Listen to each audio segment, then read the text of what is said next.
The phone screen is a tiny sun in a dark room. 3:07 a.m. blue light. 23 unread notifications stacked like bills. A typing bubble pops up, hangs there like a held breath, then vanishes. You don't even feel disappointed anymore. You feel stupid. Like your body showed up for a connection that your life can't actually support. Your thumb hovers over refresh, not because you expect anything good, but because the motion itself is familiar, like rubbing a sore tooth with your tongue. The refrigerator hum fills the silence, steady and indifferent. Somewhere down the hall, a neighbor's shower turns on, water rushing like a whole other universe where people can still just do things. You lock the phone. Then unlock it again before the screen goes fully dark. And it hits you, sharp and simple. If you put the phone down right now, there will be nothing between you and your own thoughts. So you keep scrolling like it's a job. Malik's feed looked like stability. Not flashy, just clean.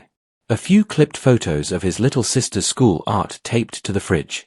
A Sunday selfie in a hoodie that said grind quietly even though nothing in Malik's life was quiet. A pinned post about consistency over motivation that got enough likes to make it feel true for a couple hours. Every now and then, he'd post a story, laptop open, cheap coffee, a caption like locked in. People loved that. People loved thinking you were making it out. Nobody saw the corners. Nobody saw the way Malik's shoulders lived permanently up near his ears. The way his jaw stayed clenched even when he slept. The way he could feel his heart speed up just opening his banking app, like the screen itself could shame him. His mom, Renee, worked nights at a rehab facility that paid just enough to keep them from getting evicted most months. Just enough to always be catching up instead of getting ahead. Malik, 17, did remote school on a cracked Chromebook, then logged into a customer support job through a temp agency after dinner. If dinner meant whatever they could assemble from pantry basics and whatever Renee brought home in a takeout container when someone didn't finish their food. The apartment wasn't tragic. It was normal, which sometimes felt worse. Beige carpet flattened by years of footsteps. A couch with one cushion that sank deeper than the others. Uber Eats bags folded neatly and saved just in case because trash bags cost money and just in case was basically their religion. Malik's room was technically half the living room, his mattress pushed against the wall behind a cheap divider screen from Target that was supposed to make it feel separate. It didn't. He could hear everything, the neighbors arguing through thin walls, the elevator thunking, the traffic that never fully went away. Even at night, the city kept breathing.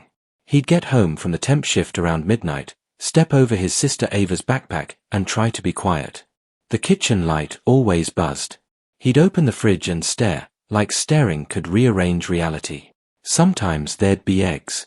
Sometimes there'd be leftovers in mismatched containers. Sometimes there'd be nothing except condiments, a jar of pickles, and hope. On the nights the fridge looked empty, Malik's brain would run fast and mean. You're failing them. You're not enough. You're pretending you're fine. You're posting like you're building something, and you can't even build a grocery list without panic. He hated that his phone knew him so well. The algorithm didn't care if he was tired. It fed him motivational videos at 1 a.m. It fed him how to escape poverty threads. It fed him kids his age flipping sneakers for rent money, dudes who looked like they never had to worry about anything except their camera angles. Malik watched those videos like a person watching a fire. Hypnotized and scared. He was good at looking fine. At school Zooms, he kept his camera on when other people stayed black-screened. He did it because teachers liked it, and because Renee would say, "Baby, you gotta stand out. You can't disappear." Malik smiled and nodded like he wasn't already disappearing in a different way. He answered emails fast.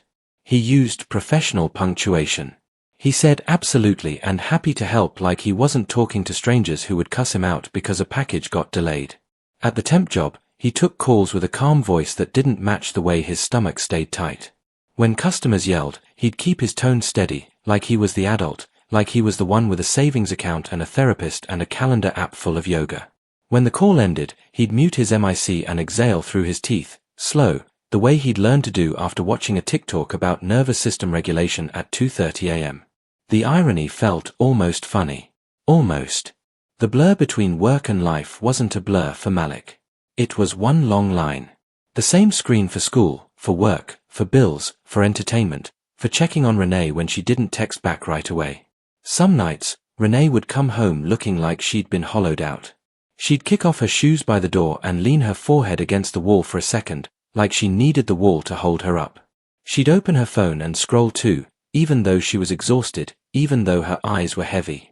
Malik watched her do it and felt this weird mix of anger and tenderness. He wanted to grab the phone from her hand and say, "Stop. Rest." But he also understood. The phone was a little window where your life didn't feel like it was closing in. Ava, 9, slept with her tablet under her pillow like it was a stuffed animal. Malik would take it out gently and plug it in, watching her face relax in sleep like she could finally stop performing. He'd stand there for a second, looking at her small body, her hair spread across the pillow, and feel this ache that didn't have a name. Then he'd go back to his own corner, behind the divider, and open his phone again. Because if he didn't stay on, he felt like the world would move on without him. Like opportunities had an expiration date. Like if he wasn't always optimizing, always learning, always hustling, always responding, something would break and it would be his fault. At 3:07 a.m., Malik would be lying on his mattress, one earbud in, the other ear listening to the apartment breathe.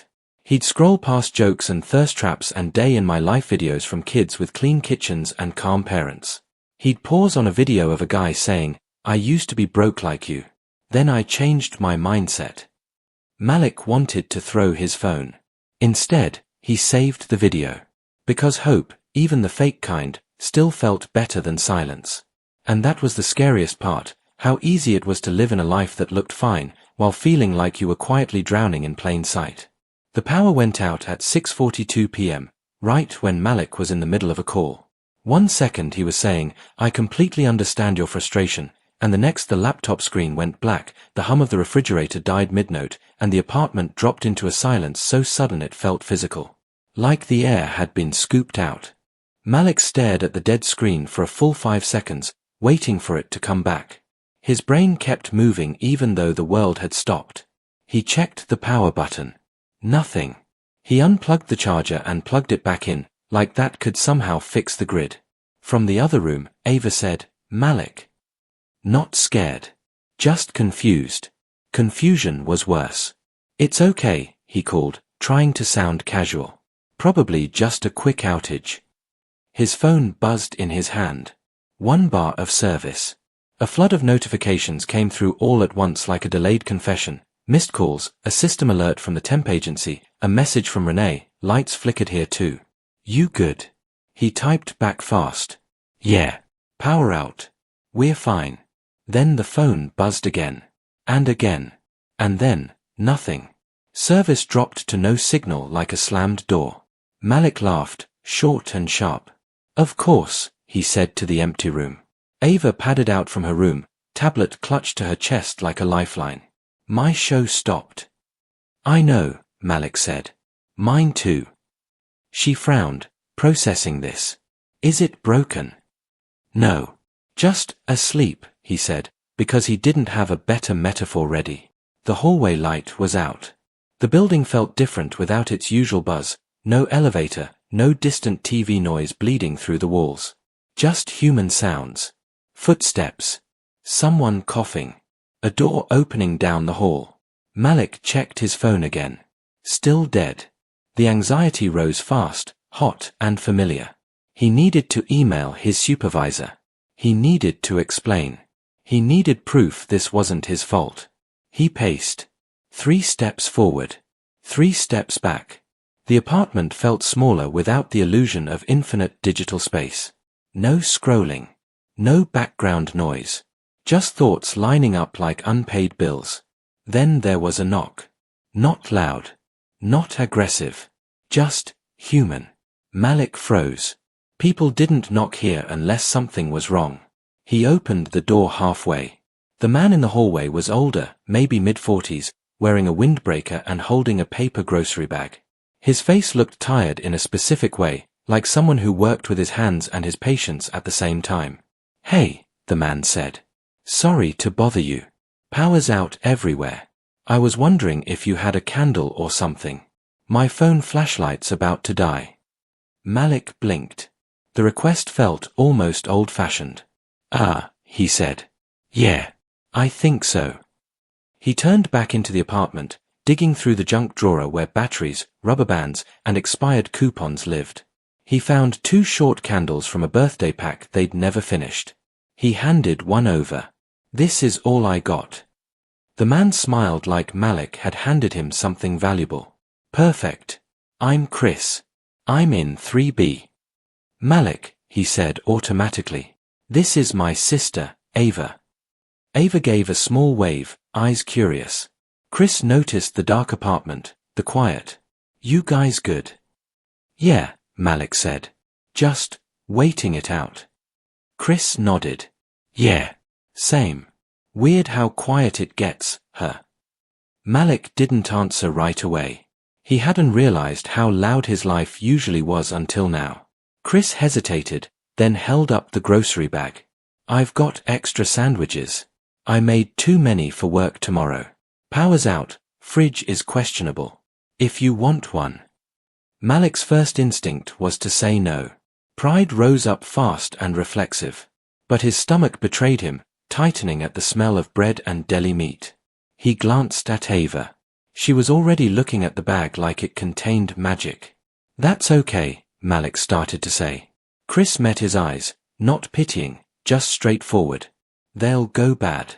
No big speech. Malik exhaled. Okay, he said quietly. Yeah. Thank you.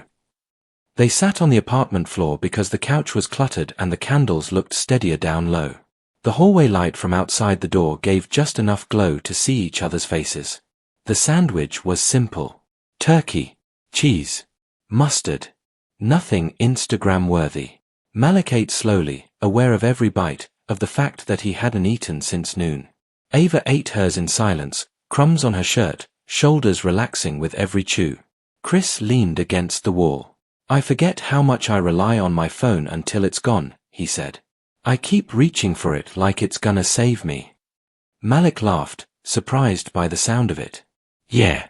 Same. I feel like I'm supposed to be doing something right now. Chris nodded. Me too. But here we are. They sat there. No agenda. No notifications. Just the low murmur of voices from other apartments, the shared inconvenience binding strangers together for a moment. Malik felt uncomfortable. Then, slowly, he felt present. The anxiety didn't disappear. It just softened around the edges, like it was confused by the lack of input.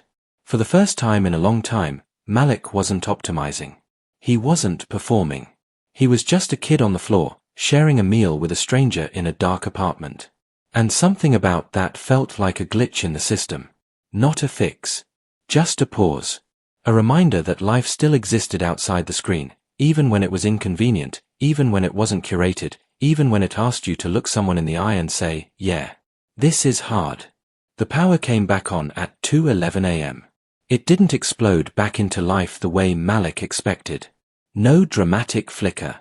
Just a quiet click, then the refrigerator humming again like nothing had ever happened. The Wi-Fi router blinked awake, green lights lining up obediently. The apartment exhaled and returned to its normal rhythm. Malik didn't. He was sitting on the edge of his mattress, phone in his hand, staring at the lock screen like it might bite him. 8 missed notifications. Then 12. Then more as the signal stabilized. Emails. Slack pings from the temp job. A calendar reminder he'd forgotten existed. You good? From a supervisor he'd never met in person. Please confirm availability tomorrow. The room felt smaller with every vibration. Renee was asleep on the couch, one arm draped over her eyes, shoes still on. Ava had crawled into Malik's space sometime during the blackout, curled up with her head near his chest. Her breathing was even. Trusting. Malik carefully shifted so he wouldn't wake her, then slid off the mattress and went to the bathroom. He closed the door quietly and leaned over the sink. The mirror showed him a version of himself he didn't recognize, eyes rimmed red, face tight, like he'd been holding a mask in place for too long. His chest started to feel wrong. Not pain. Not exactly. More like the air had gotten thicker. Like breathing had turned into a manual task and he'd forgotten the instructions. Stop, he told himself. You're fine. This is nothing. He turned on the faucet, splashing water on his face. The cold helped for half a second. Then his heart kicked up, fast and uneven, like it was trying to run away without him. The thoughts came in a rush. You messed up. They're going to fire you. You can't afford this. You're failing them. You're always one outage away from everything collapsing. His hands started to shake. Malik pressed his palms against the counter, grounding himself the way the TikTok video had taught him. Name 5 things you can see. 4 you can touch. 3 you can hear. The hum of the fridge. Ava's breathing through the wall. The faint siren somewhere far off, stitched into the city's DNA. It wasn't working. His vision tunneled, edges blurring. The bathroom felt too bright, too small. His throat tightened like it was closing for business. Malik slid down the wall and sat on the cold tile floor, knees pulled up. He wrapped his arms around himself, not dramatically, just trying to stay contained. He didn't cry. Not at first. The tears came later, silent and embarrassing, like his body had been saving them for a moment when no one could see. His shoulders shook, small movements, controlled. He bit down on the inside of his cheek, grounding pain with pain. Why does everything feel like it weighs 1,000 pounds? He thought. He wasn't in danger. He knew that. This wasn't an emergency. But his nervous system didn't care about logic. It was reacting to years of pressure stacked quietly on top of each other. The pressure to be okay. To be strong. To be the man of the house at 17. To never let the cracks show because once they did, people started looking at you differently. He thought about Chris, sitting on the floor earlier, talking about his phone like it was an addiction instead of a tool. He thought about how weirdly safe it had felt to just exist for a couple hours. No performance. No proving. And now that the noise was back, Malik felt exposed. Like he'd seen something true about himself and didn't know how to unsee it. His phone buzzed again in his pocket. He almost threw it across the room. Instead, he pulled it out, hands still shaking, and stared at the screen until the letters stopped swimming. There was a message from an unknown number. Hey, this is Chris from 3B. Just wanted to check in. Power came back here. Hope you and the kids are okay. Malik stared at it. Something inside him cracked, not broke, just split open enough to let air in. He typed, deleted, typed again. We're okay. Thanks again for the food. The cursor blinked, waiting. Inviting. Before he could overthink it, Malik added another line. I've been kinda overwhelmed lately. Didn't realize how bad until tonight. He hit send before his fear could talk him out of it. The response came a minute later. Yeah. I get that. Me too, honestly. That was it. No advice. No inspirational quote. Just a shared truth, sitting there between them. Malik leaned his head back against the wall and let out a shaky breath. The panic didn't vanish, but it loosened its grip. Enough for him to stand. Enough to wash his face again. Enough to go back into the living room.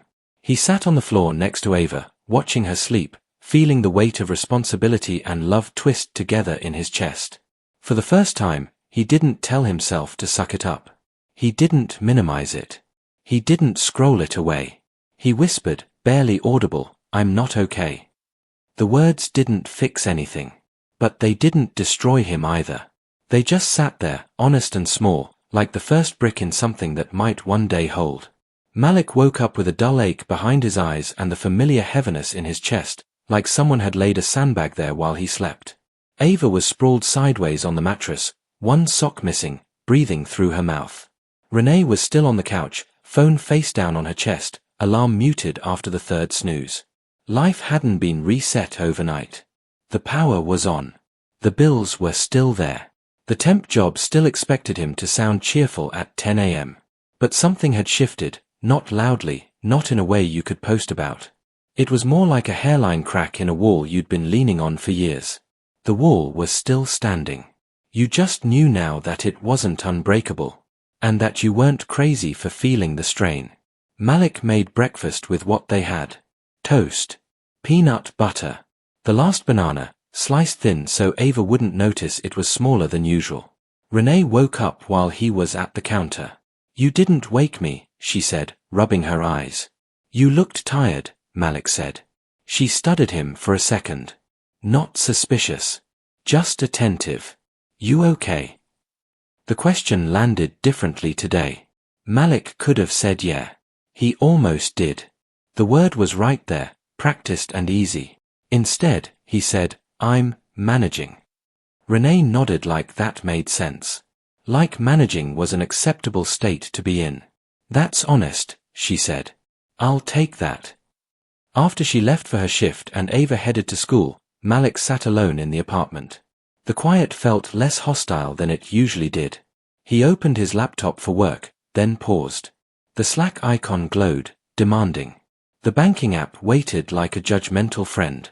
Instagram sat there too, promising distraction disguised as inspiration. Malik didn't delete everything. He didn't make a dramatic vow. He just logged out of Instagram. Not forever. Just, for now.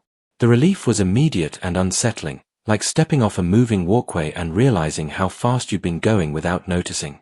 Later that afternoon, he went outside without headphones. That alone felt rebellious. The city sounded raw without a soundtrack. Buses sighing at stops. Someone laughing too loud on a phone call. A dog barking like it had a point to make. Malik sat on the steps outside the building and let the noise wash over him without trying to turn it into content. Chris came out a few minutes later, keys in hand. He paused when he saw Malik. Hey, he said. You good? Malik thought about lying. Instead, he shrugged. I'm here. Chris smiled. That counts. They stood there for a bit, not talking. The kind of silence that didn't itch. I'm grabbing groceries, Chris said eventually. You need anything? Malik hesitated, pride flaring, then cooling. If you're already going, eggs maybe? I'll pay you back. Cool, Chris said. No rush. When Malik went back upstairs, his phone buzzed with a notification from the temp agency. A generic message. Nothing catastrophic. The world hadn't ended because he'd missed a few hours. That realization stuck. That night, after Ava was asleep and Renee was showering, Malik sat in his corner behind the divider. He picked up his phone, thumb hovering out of habit. He didn't scroll. He opened his contacts and stared at a name he hadn't touched in over a year. His old friend Marcus, who'd moved states and slowly faded into a string of unread messages and awkward guilt. Malik hit call. The ringing felt intimate. Dangerous. Marcus answered on the third ring. Yo. Hey, Malik said. His voice cracked a little. It's me. A pause. Then, damn. I was just thinking about you. You good? Malik leaned back against the wall, eyes on the ceiling. Honestly, not really, but I'm trying. Marcus exhaled, like he'd been holding something too. Yeah, same. They talked for 20 minutes about nothing important. Jobs that sucked. Sleep schedules that made no sense. How adulthood felt like a group project where nobody answered emails. When they hung up, Malik didn't feel cured. He felt lighter, like he'd set one heavy bag down, even though he was still carrying the rest. Before bed, Malik sat in the dark without his phone. Just for 5 minutes. It felt illegal. His brain kept reaching for stimulation, like a muscle twitching out of habit. But eventually, it settled. He thought about how resilience wasn't loud. It wasn't viral. It didn't come with a soundtrack. It looked like toast cut carefully. Like asking for eggs. Like saying managing instead of fine. Like calling someone instead of watching their life through a screen. Malik lay down next to Ava, listening to the apartment breathe. The world was still heavy. The system was still broken in ways he couldn't fix. But for the first time, he understood something small and solid. You don't survive modern life by being optimized. You survive it by choosing, again and again, to stay human, even when the screen is begging you not to.